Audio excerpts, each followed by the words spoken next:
Breaking news tonight, Sean Diddy Combs has been arrested in a Manhattan hotel this evening after a grand jury indicted the music mogul. On September 16, 2024, Sean Combs, popularly known as P Diddy, was arrested at Manhattan's Park Hyatt Hotel on an indictment charging him with a racketeering conspiracy, trafficking, and transportation for prostitution purposes. Due to the intensity of his charges, he knew he wasn't going to get just a slap on the wrist. Regardless, he pleaded not guilty to the charges on Sept. 17 in federal court in Manhattan, hoping to get bail. However, due to the several civil lawsuits that began when his former girlfriend, Cassie, accused him of assaulting her in November 2023, and the loads of evidence stacked up against him, he was denied bail. After his court session, his 14-page indictment was released. The content was so sickening, but what might be the most disturbing of all is what is referred to as freak off. This term was mentioned 27 times to show you how important to the case this is. Now you're wondering what that phrase means. Don't worry, y'all are about to get the full details. But let's back up a bit and start from the very beginning. I'm blessed to be in this industry. Yes, and you're not blessed. just try to blend it with my artistry. Yeah, and you create that. I'm thrilled. I want to see that like tomorrow. In November 2023, Cassandra Ventura, P. Diddy's ex-girlfriend, sent shocking waves into the entertainment industry when she filed a suit saying that she had been assaulted by her former lover. The duo were together for over a decade, so it was shocking to many when she revealed that she had been assaulted for the length of the relationship. Diddy also vehemently denied it, and the suit was settled a day after. Case closed, right? Diddy wished. About a week later, another woman, Joy Dickerson Neal, inspired by Cassie, also filed a suit against the musician and business mogul with claims of assault. She shared that while she was in college in 1991, she had agreed to have dinner with Diddy, only to end up being drugged and assaulted. To make things worse, she claimed he filmed the assault and showed it to others. Diddy denied it, of course. When he thought the worst was over, another woman came forward with claims that she had also been assaulted in 1991 when she was just 16 years old. She had attended an event where the musician was present and found herself being invited to spend more time with the musician afterwards. According to her, he had her drink so much alcohol and then coerced her to have intercourse afterwards. The alcohol had clouded her judgment and she was left traumatized afterwards. As per usual, Diddy denied ever having anything to do with her.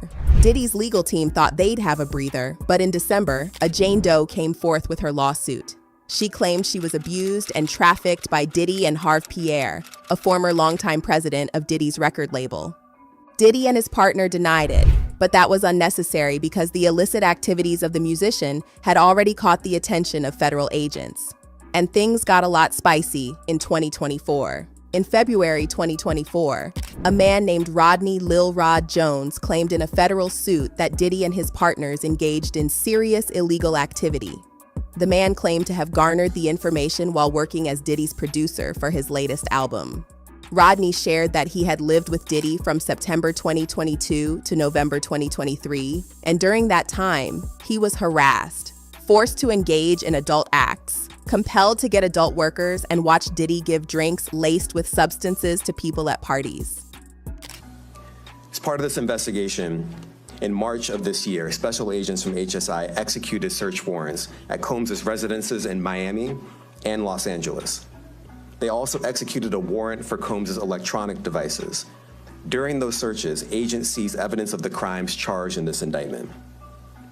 They seized firearms and ammunition, including 3 defaced AR-15s and a large-capacity drum magazine. In Jones's suit, he provided pictures from Diddy's parties where girls and workers were made to carry out disturbing acts. He also provided details of how he and another man called Brendan Paul were made to travel with substances and firearms. Breaking news, the Department of Homeland Security has just confirmed to CNN that federal law enforcement agents have raided properties owned by musician and producer. With all these details, it's no surprise that agents with Homeland Security investigations raided Diddy's properties in LA and Miami. Some sources said that firearms were found, but the 54-year-old musician was allowed to go, so it's not clear what really went down. The federal agents were probably gathering enough evidence to squash the defense Diddy's team was setting up.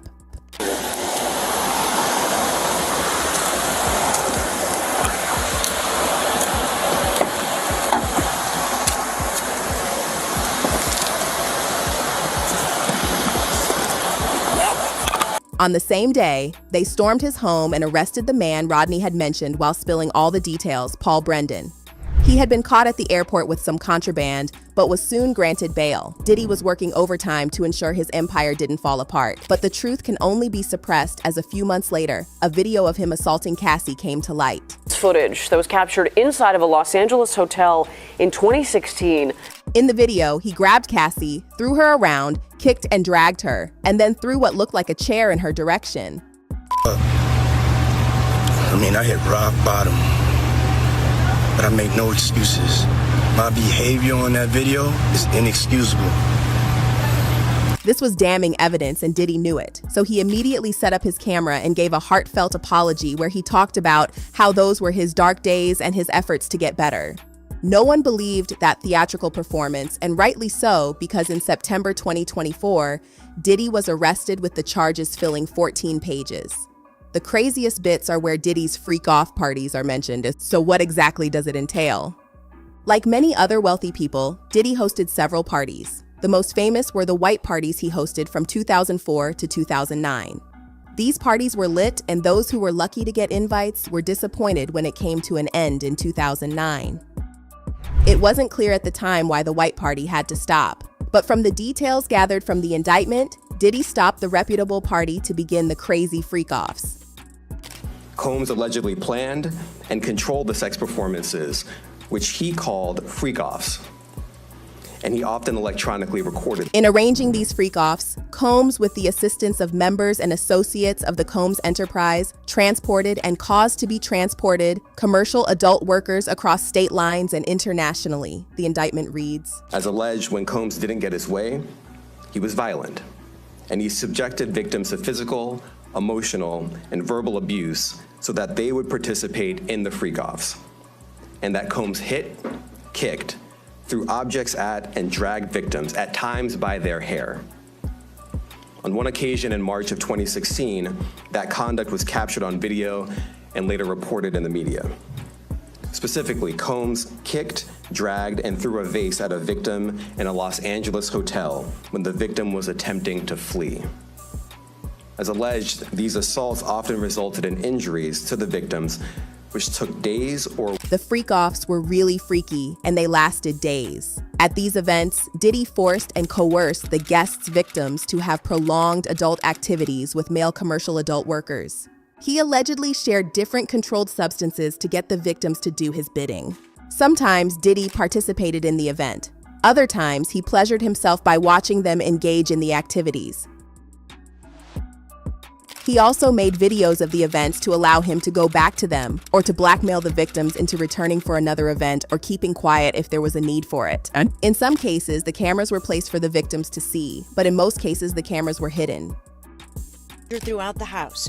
This video obtained by TMZ allegedly shows the inside of Sean Diddy Combs' LA home after federal agents... In the indictment, it was shared that the agents had found several rooms in Diddy's home in Miami that were filled with toys and bondage gear. The rooms were also filled with hidden cameras. Freak-offs. Electronic devices that contain images and videos of the freak-offs with multiple victims. And they seized cases and cases of the kinds of personal lubricant and baby oil that Combs' staff allegedly used to stock hotel rooms for the freak-offs. More than 1,000 bottles altogether. Besides that, they had also recovered several substances, 1,000 bottles of baby oil, and lubricants. These details were not initially released due to lack of corroborating facts. At the time, they had no idea what all the tools were used for. These events were held at hotels or his homes. Regardless of the location, members of his staff were always at bay, ready to provide the controlled substances, baby oil, lubricants, extra linens, and lighting for the events to go smoothly. After the events, Diddy and his victims received IV fluids to help them cleanse their systems and recover from the numerous substances they consumed. It's sickening and crazy that these events have been going on for almost 2 decades, and Diddy was able to keep it quiet. But now that it has come to light, there's no going back. Sadly, the legendary Diddy will go down this way after years of building his empire, but he brought it upon himself. Recently, Diddy announced Love Records in 2022 with the release of the album Love Album, Off the Grid. This was his comeback to music after a long time, and it received much critical acclaim. It was supposed to mark a new beginning for the musician, a path to achieving greater feats. Unfortunately, his illicit acts came back to haunt him. This is not the first time Diddy is having legal troubles, and he reinvented himself numerous times throughout the years to escape it. After legal problems plagued him from the late 1990s to the early 2000s, he first changed his stage name from Puff Daddy to P Diddy, then simply Diddy. But that was not enough to wipe the slate clean. Now he is in hell on earth jail, facing the consequences of all the activities he has buried. Who knows if more will come to light? We've come to the end of the video. What do you think of the Diddy saga? Ever heard of the freak off? Let us know in the comments section below. Also, don't forget to like, share, and subscribe. See you all in the next video.